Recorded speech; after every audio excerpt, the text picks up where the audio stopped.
Hey everyone, it's Chris and welcome back to another tutorial.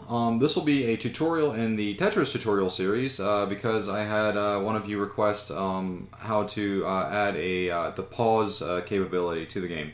First of all, let me say I apologize for not having uploaded any new tutorials in the past few weeks. My life's been a little crazy, so I've had a lot of things going on. Not going to get into all of that with you guys just yet. Maybe I'll do an update video in some time to come. But for right now, I am going to start doing these regularly again. So here, what I'm going to do is I'm just going to simply show you guys how to make the game pause. Okay? So there are, and I'm sorry, I'm sweating in here. It is like a hot box. There's no AC in this room. I don't have a fan. It's like 100 degrees outside, so just bear with the sweat. So the way that we're gonna do this is in our game class. Okay, so let's go ahead and open that up.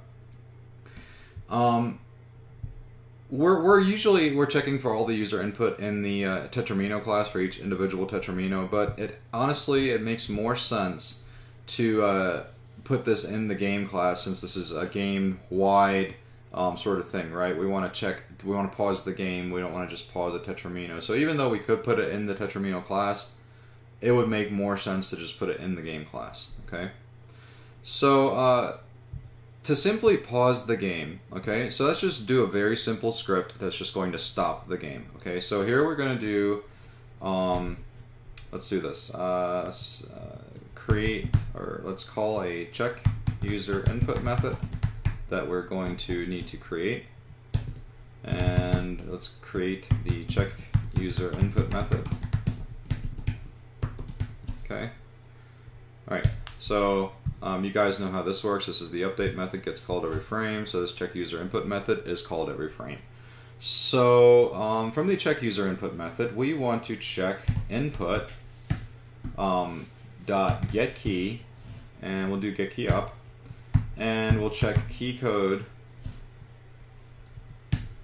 dot p. Okay, so this alone is not going to do anything that we want, so we actually need to put this inside of a conditional statement. So we're going to go with if input dot get key up key code dot p. All right, so that's our if statement. We're checking if the user pressed the P button, which we'll use as the pause key. We're going to basically use the time class, and we're going to use the time scale property, and we're going to set our time scale to 0, meaning that the game will just stop running, basically, right? The update loop here will stop running. So right now, the way this is, we could go back to our Unity game, and let's load the game menu scene, okay? And let's go ahead and click play. Alright, and press the play button here. Alright, so our game is running, right? So now if we press P, the Tetramino stopped moving, right?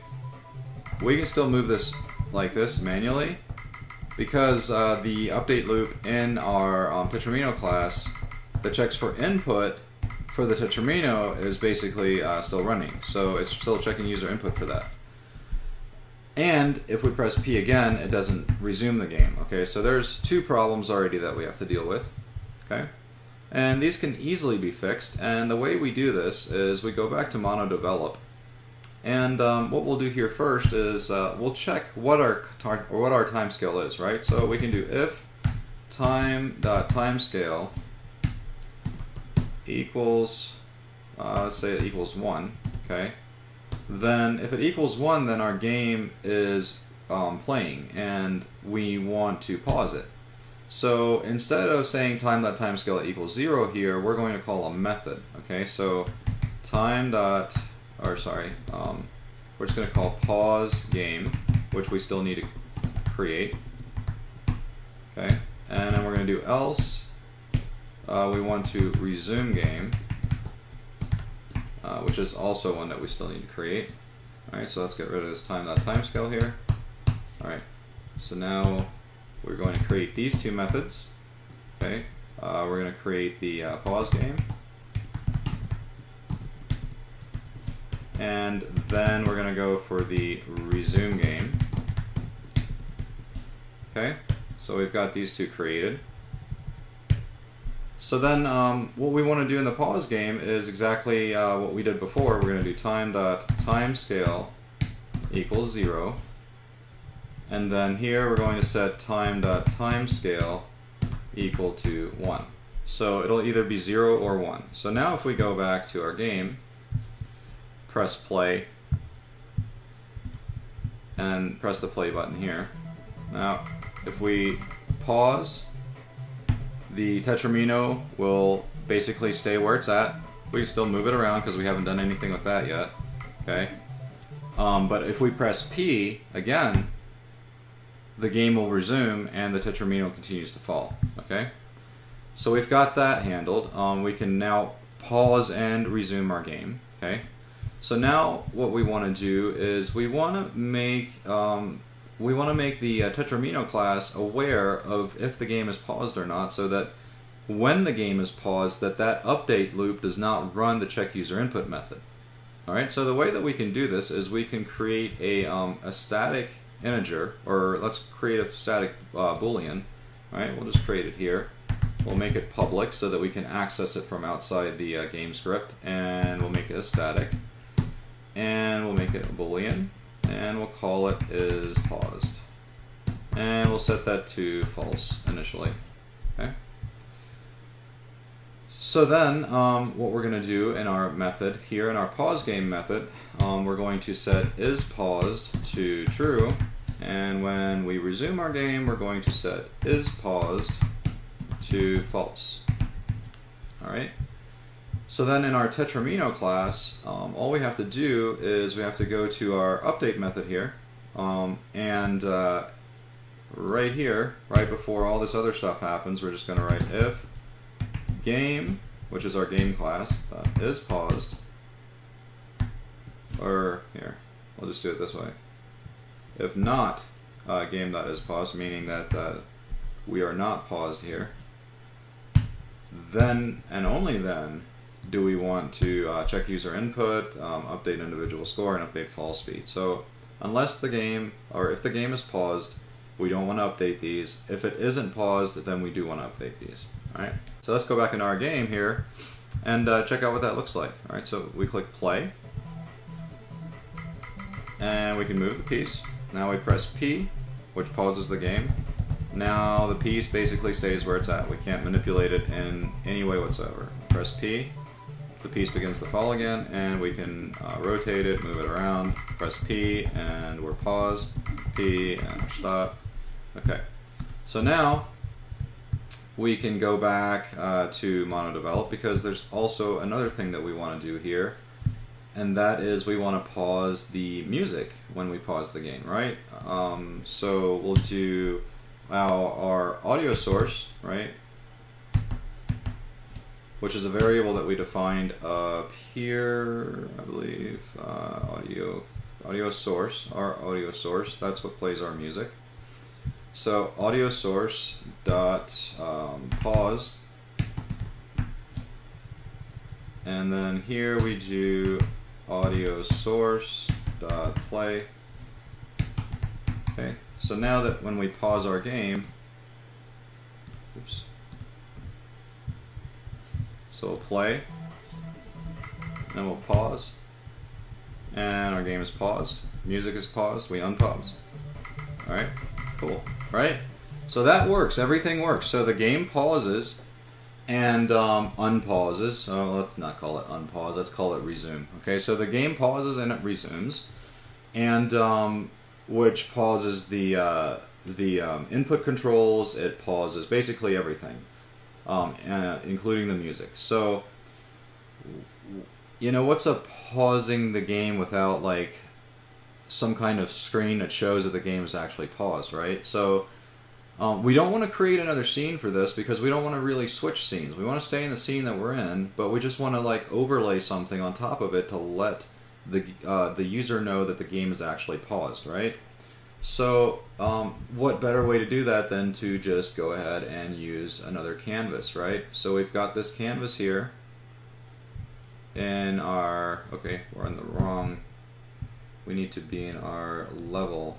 Okay, so in our level scene, and we've got this one canvas here, and we've called it canvas HUD. Okay, this is our HUD canvas. It shows us our score, level, and lines. So let's go ahead and right-click here, go to the UI, and create another canvas. And we'll rename this one, and we'll name it Canvas Pause. Okay. So the only thing that we want to do with this canvas is we want to add a UI element. We're going to add a text element, and let's make this bigger. Center it.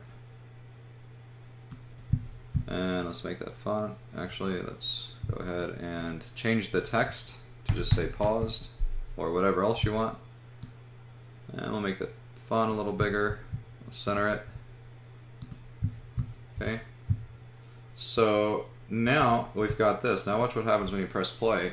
We've got both canvases up at the same time. Okay, so that's not what we want. So what we want to do is we want to disable our HUD canvas and we want to enable our pause canvas. Well, in the very beginning, when the game starts, we want to disable this pause canvas because you know, we just don't want to see it, right? So we'll just go ahead and uncheck it here, right? So it's disabled. So what we'll do is we'll go to our game script, in our scripts folder, go to game, and we're going to create two public variables, okay? And they are going to be canvas. I'm going to use the canvas class to create these, all right? So, and we're going to call one is going to be HUD canvas, and the other one we'll name canvas pause canvas. Okay. So now what we want to do is just simply in our pause game and resume game, we want to say HUD canvas dot enabled, and this is pause game, so we want to say it's false. And pause canvas, since we are paused, we want to enable that. Okay, so that'll be true. And for resuming the game, it's going to be exactly the opposite. We'll have HUD canvas dot enabled equal true, and we'll set pause canvas dot enabled equal to false. Right? Okay. So let's save that, and then go back to Unity. And now if we look at our game script, we've got these two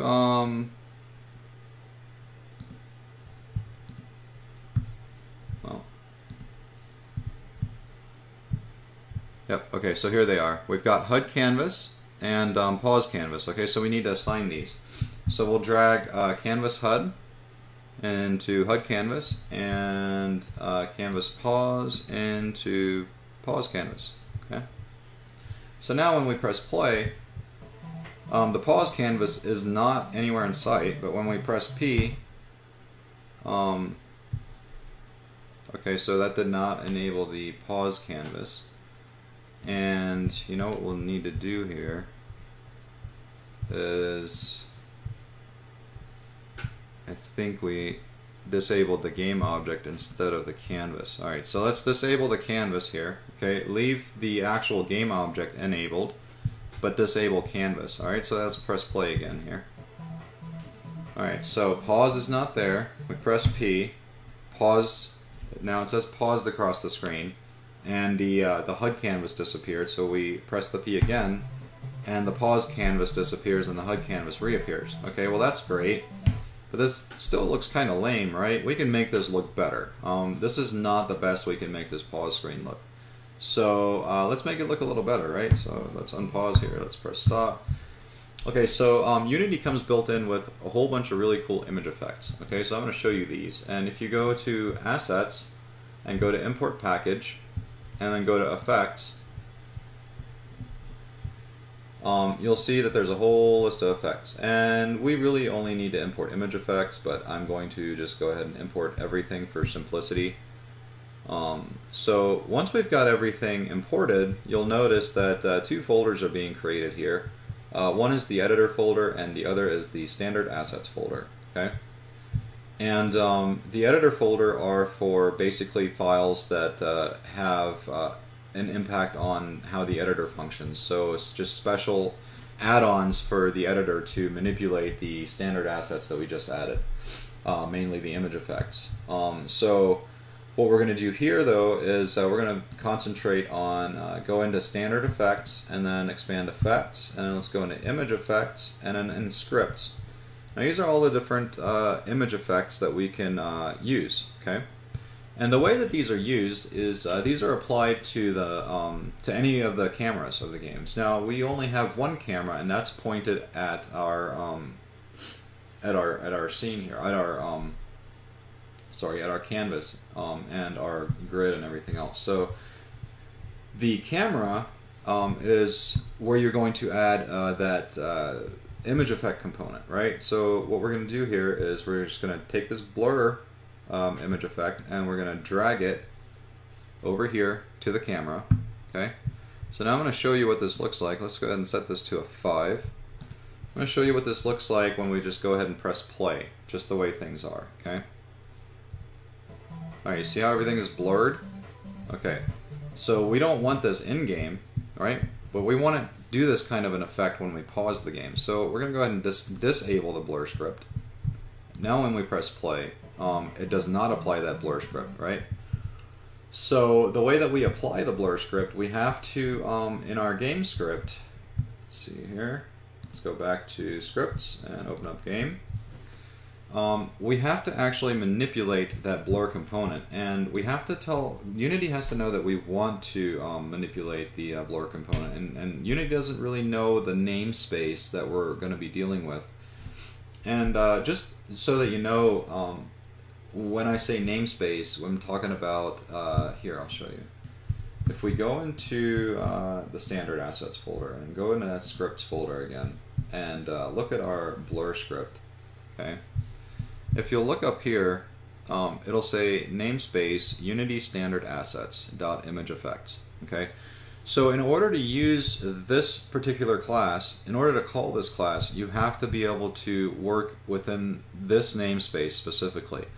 So you could just, when you're referencing blur, you could just type Unity standard assets dot image effects dot blur, or you could include Unity standard assets dot image effects in the game script using the using statements. So, and that's what we're going to do.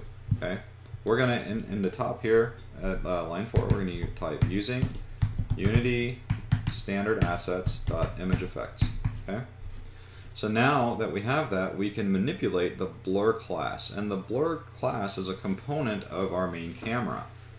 And with our main camera, we can call that easily. We can just go to camera.main.getComponent,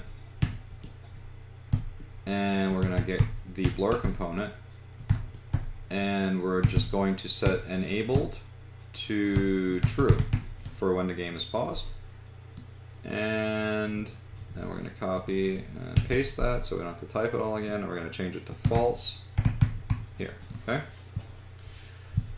So now that we've got that, let's save and then go back to Unity, press play. Okay. So now when we press P to pause the game, we get a nice little blurred effect. Okay, so we can kind of still see the background, but not really. And then we also get our paused canvas loaded. Okay, so unpausing removes all that. And you know, okay, so then there's you know, there's tons of other filters in here that you can use. Like there's this twirl filter. You know, you can drop that in, and what that looks like is, you know, you can manipulate you know, this kind of shape, how the camera kind of looks at stuff, so you can enable both of these and just kind of, you know, add a funny little effect to it. Anyways, Okay, guys, so don't forget to subscribe and like and spread the word. You know, my channel is growing slowly but steady. I'm almost at 200 subscribers, and I have you guys to thank for that.